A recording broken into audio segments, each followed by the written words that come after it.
মরে যাব, শহীদ হয়ে যাব, আল্লাহর পথ থেকে 1 ইঞ্চি সরে যাব না। এর নাম হচ্ছে ইসলাম। এই ইসলাম প্রতিষ্ঠার জন্য পয়গম্বরেরা চেষ্টা করেছেন। বাধা দিয়েছে কারা? রাষ্ট্র শক্তি। কারা বাধা দিয়েছে? ফেরাউন বাধা দিয়েছে। সব কথা এখানে আছে। এটা কি? এখানে সব কথা আছে।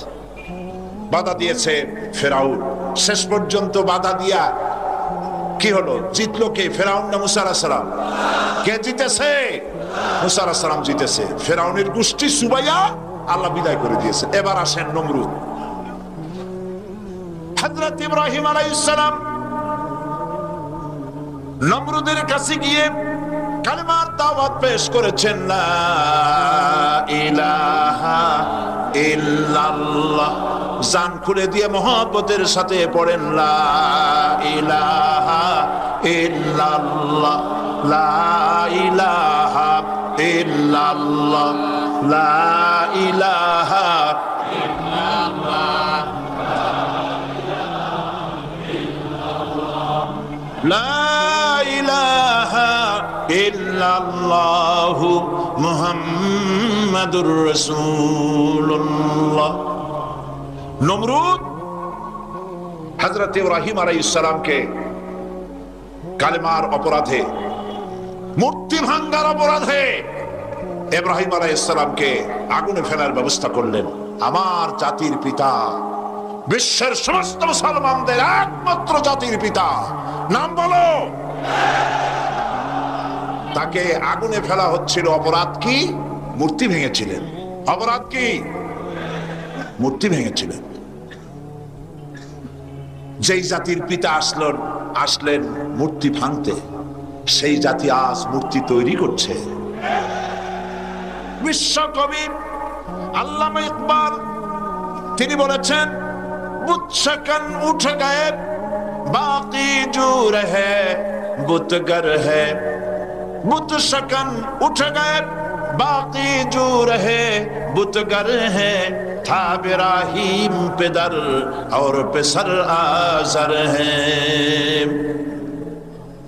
বুত शकन उठ गए, যারা মূর্তি ভাঙতো তারা বিদায় হয়ে গেছে। আর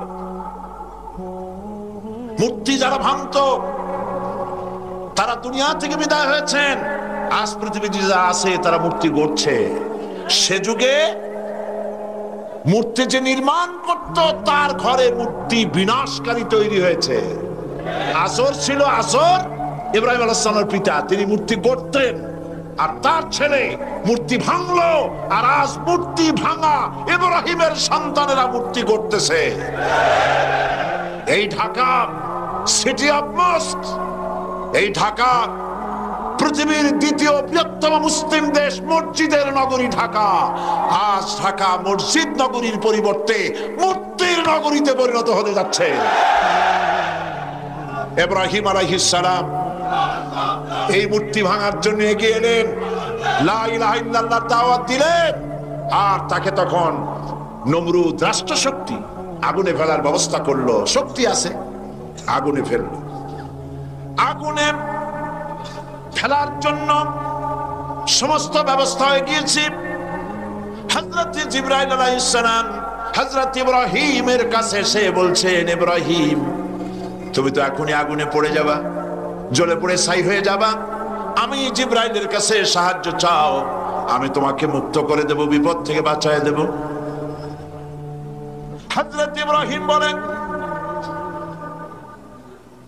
জিবরাইল তোমার কাছে সাহায্য আমি কেন চাইবো? আমি তো এমন কোন অন্ধ খোদার ইবাদত করি না যে খোদা তার গোলামের দুঃখ দুর্দশা নিজের চোখে না দেখেন। আমার তো পরীক্ষা হচ্ছে, আমার পরীক্ষার সময় তুমি ডিস্টার্ব করছো কেন? হযরত ইব্রাহিম আলাইহিস সালাম পরীক্ষা ফেল করছেন না পাস করছেন? সুবহানাল্লাহ।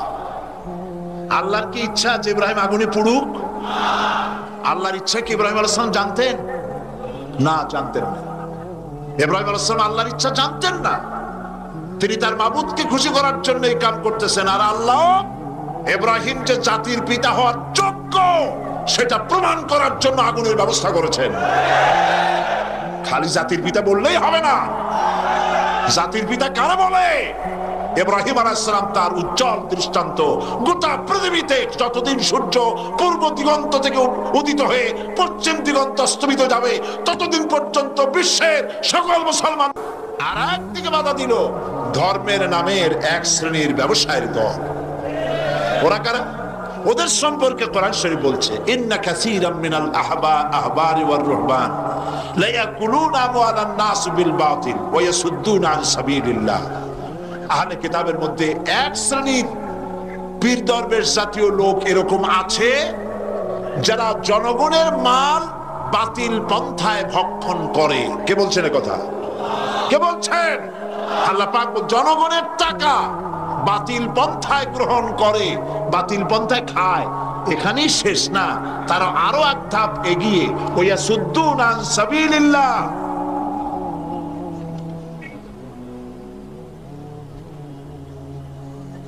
আলহামদুলিল্লাহ আমাদের মঞ্চে সুপ্রিম কোর্টের সিনিয়র অ্যাডভোকেট জনাব খন্দকার মাহবুবউদ্দিন সাহেব এতক্ষণ বসেছিলেন। ওনার জন্য দোয়া করুন, আল্লাহ যেন ওনার হায়াতকে দারাজ করে দেন। ওনার জন্য দোয়া করুন, আল্লাহ যেন ওনাকে পারঙ্গম করেন, আরো বেশি যোগ্যতার সাথে তাকে যেন এগোবার তৌফিক আল্লাহ দান করেন। উনি অনুমতি চাচ্ছেন, অনেকক্ষণ বসেছেন, হয়তো কোনো কাজ আছে চলে যাবেন বলে। জি, তো আল্লাহ রাব্বুল আলামিন আমাদেরকে কোরআনে কারীমের মাধ্যমে আমরা বুঝতে পারছি যে তৃতীয় নম্বরে যারা বাধা দিল তারা হচ্ছে ধর্মের নামের ব্যবসায়ী। এরা জনগণের মালকে বাতিল পন্থায় শুধু খায় না, ওয়াসুদ্দুনা আন সাবিলিল্লাহ, আল্লাহর দ্বীনের রাস্তা, আল্লাহর রাস্তায় চলার পথে, ইসলামী আন্দোলন প্রতিষ্ঠার পথে বাধার সৃষ্টি করে। ইসলাম যাতে কায়েম না হইতে পারে সেই জন্য ভিন্ন ভিন্ন লাইন বানায়। কত লাইন বানায় দেখছেন, লাইনের কোনো অভাব নাই, মহাপবিত্র লাইন। আশ্চর্য কথা, দাবি করে সম্রাট, আবার মোহাম্মদী ইসলামের পুনর্জীবন দানকারী। কত বড় কপাল পোড়া! মোহাম্মদী ইসলামের পুনর্জীবন দানকারী তুমি কে গো? কোন বেয়াদব তুমি? রাসূলুল্লাহর ইসলাম না, ইসলাম আল্লাহর। তার মৃত্যু হয় নাই যে তুমি তার পুনর্জীবন দান করবে? বেয়াদব! কে তোমাকে সম্রাট বানিয়েছে? ফকির হতে চেষ্টা করো, আল্লাহর ওলিরা সব ফকির ছিলেন। বাড়ির নাম রাখছে বাবে রহমত, এটা বাবে গজব। এটা কি? যে বাড়ি তুমি পায়খানা করো, যে বাড়িতে বিবির সাথে মিলিত হও, সেই বাড়ি বাবে রহমত হয় কি করে? জাহান্নামের দরজা বাড়ির নাম রাখো। বেদাত, শিরক এবং বেদাত দিয়ে দেশ ভরে যাচ্ছে, আর এইগুলি আবার রেডিও টেলিভিশন তাদেরই প্রচার হয়। যেহেতু ওগুলি আল্লাহর আইনের কথা বলে না, এরকম কথা বলা হয় যে ওনার ওখানে নাকি আল্লাহ নিজে এসে মোনাজাত ধরে। আল্লাহ মোনাজাত করে কার কাছে? এমন বেয়াদব দুনিয়ায় থাকে। আহা,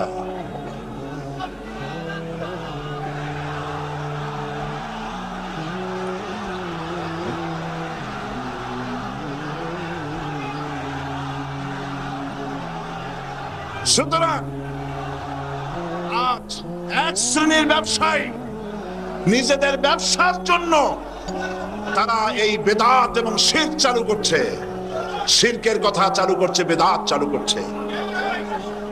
মুসলমানদেরকে আজ একথা বুঝতে হবে, শিরক হচ্ছে মস্ত বড় অপরাধ। এই কথা বলার মতো বেয়াদবি আজ পর্যন্ত কেউ করে নাই যে মুহাম্মদ সাল্লাল্লাহু আলাইহি ওয়াসাল্লামের ইসলামের পুনর্জন্ম দানকারী তিনি। বলেন নাউজুবিল্লাহ। আল্লাহ হেদায়েত করুন, বলেন আমিন।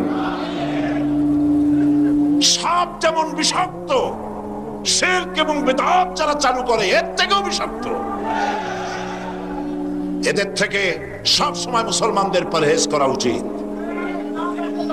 এই জাতীয় লোকগুলি যারা ইসলামের বিরুদ্ধে কাজ করে তাদের সম্পর্কে আপনাদেরকে সতর্ক থাকতে হবে। এই তিন শ্রেণীর লোকেরা চিরকাল ইসলামকে বাধা দিয়েছে, ইসলামের পথে, অগ্রগতির পথে বাধা দিয়েছে। সেই জন্য ইসলাম এসেছে পৃথিবীতে পৃথিবীর মানুষগুলিকে আল্লাহর গোলাম বানাবার জন্য।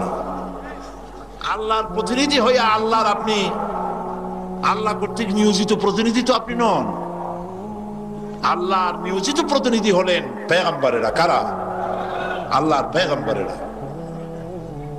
সেজন্য আল্লাহ পাকের নির্দেশ অনুযায়ী পয়গম্বরেরা দুনিয়ায় দ্বীনের দাওয়াত পেশ করেছেন। বাধা দিয়েছে এই তিন শ্রেণী, কিন্তু বাধা যত দিয়েছে হাজারো বাধার মধ্য থেকে ইসলাম মিটে যায় নাই। ইসলাম মিটে গেছে। আল্লাহ রাব্বুল আলামিন বলেন, ইউরিদুনা লিইউতফিউ নূরাল্লাহি বিআফওয়াহিহিম ওয়াল্লাহু মুনিয়াতিল ওয়াদা'i ওয়াজাবাশ শুকরু আলাইনা মাদআ লিল্লাহি দা'i। আমাদের জন্য পূর্ণিমার চাঁদ উদিত হয়েছে, আমাদের জন্য আল্লাহর শুকর আদায় করা ওয়াজিব হয়ে গেছে। এটা বলার পরে নবীজি যখন প্রবেশ করলেন, সমস্ত মানুষ তাকে আছে, চোখ কেউ ফিরাইতে পারে না। এমন সুন্দর মানুষ জীবনে তারা আর কোনোদিন দেখেনি। সব তাকায় আছে। ছোট্ট ছোট্ট বাচ্চারা চতুর্দিক থেকে নবীজিকে ঘিরে ধরে তাকিয়ে আছে হুজুরের দিকে। নবীজি তাদের মাথার উপরে হাত বুলায় প্রশ্ন করলেন, ও মদিনার ছেলেরা, তোমরা, আমি আমার পিতৃভূমি মাতৃভূমি মক্কা ছেড়ে তোমাদের কাছে এসেছি, তোমরা কি আমাকে ভালোবাসবে? তোমরা কি আমাকে ভালোবাসবে? বাচ্চা ছেলেরা নবীজির কথা কি বুঝলো? বাচ্চা ছেলেরা নবীর মুখের দিকে তাকায় বলে, মদিনার ছোট ছোট বাচ্চারা বলছে, ইয়া মুহাম্মদ, হে আল্লাহর রাসূল, শুধু কি ভালোবাসবো? যদি প্রয়োজন হয় বা যখন প্রয়োজন হবে, আমরা মদিনার আনসারদের ছোট্ট ছোট্ট বাচ্চা ছেলে মেয়েরা, আমাদের কলিজা, আমাদের রক্ত আপনার কদম মোবারকে উৎসর্গ করে দেব। রাসূলুল্লাহ মদিনায় এসে ইসলামী স্টেট করলেন। আজ তিনি প্রেসিডেন্ট হয়ে গেলেন, মদিনায় রাষ্ট্র প্রতিষ্ঠা করলেন। আল্লাহ নবী তার প্রেসিডেন্ট হলেন, আর সংবিধান হলো কোরআন শরীফ।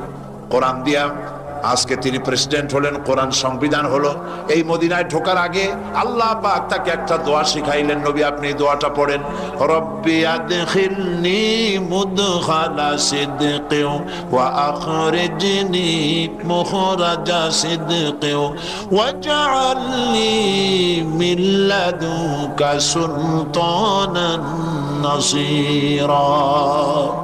আয় আমার রব, আমাকে সত্যের সাথে প্রবেশ করাও, সত্যের সাথে আমাকে বের করাও।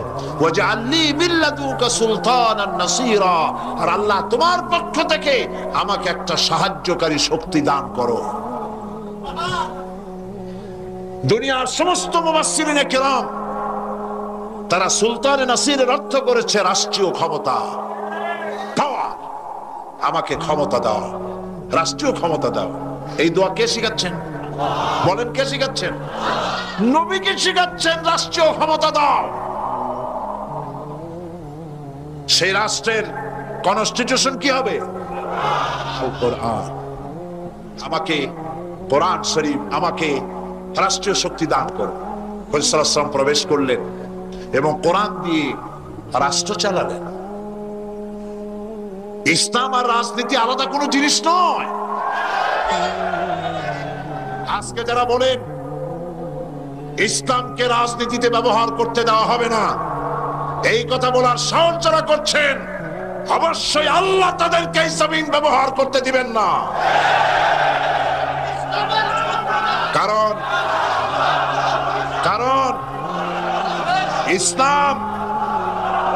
ইসলাম মানুষকে শুধু নামাজ শেখাতে আসে নাই।